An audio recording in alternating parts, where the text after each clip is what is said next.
Modiji LPG കൊണ്ടുവരുന്നത് ആണ് നമ്മളിപ്പോൾ കണ്ടുകൊണ്ടിരിക്കുന്നത്.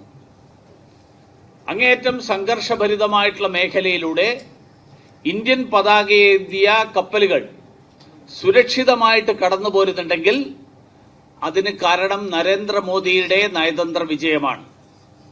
ശിവാലിക്കും നന്ദാദേവിയും ആ രണ്ട് കപ്പലുകൾ ഇന്ത്യൻ ത്രിവർണ പതാകയുടെ കരുത്തിൽ നരേന്ദ്രമോദിയുടെ നയതന്ത്രത്തിന്റെ ശക്തിയിൽ, ആ ശക്തിയിലാണ് യുദ്ധമുന്നണിയിലൂടെ ഒരു പോറലും ഏൽക്കാതെ കടക്കുന്നത് എന്നുള്ളത് ഓരോ ഇന്ത്യക്കാരനും അഭിമാനം നൽകുന്ന ഒരു കാര്യമാണ്. ഇറാൻ പ്രസിഡന്റിനെ പ്രധാനമന്ത്രി ടെലിഫോണിൽ വിളിച്ചതിനെ തുടർന്നാണ് നമ്മുടെ കപ്പലുകളെ അവര് സുരക്ഷിതമായിട്ട് ഹോർമൂസ് കടലിടുക്ക് കടത്തുന്നത്. ഇത് ചെയ്യാൻ നരേന്ദ്രമോദിയുടെ നേതൃത്വത്തിന് മാത്രമേ സാധിക്കുകയുള്ളൂ.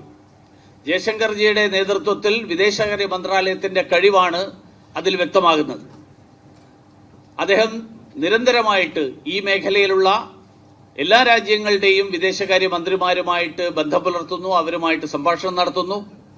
നമുക്കിത് ആദ്യമായിട്ടല്ല, ഇതിനു മുമ്പ് നിങ്ങൾക്ക് ഓർമ്മയുണ്ടാവും, യുക്രൈനിലെ യുദ്ധഭൂമിയിൽ അന്ന് ഓപ്പറേഷൻ കാവേരി, അതിനുശേഷം ഓപ്പറേഷൻ ദേവിശക്തി, അങ്ങനെയുള്ള എത്രയോ ദൌത്യങ്ങൾ വിജയകരമായിട്ട് നടപ്പിലാക്കിയ ഒരു വിദേശകാര്യ മന്ത്രിയും പ്രധാനമന്ത്രിയുമാണ് ഇന്ത്യക്കുള്ളത്.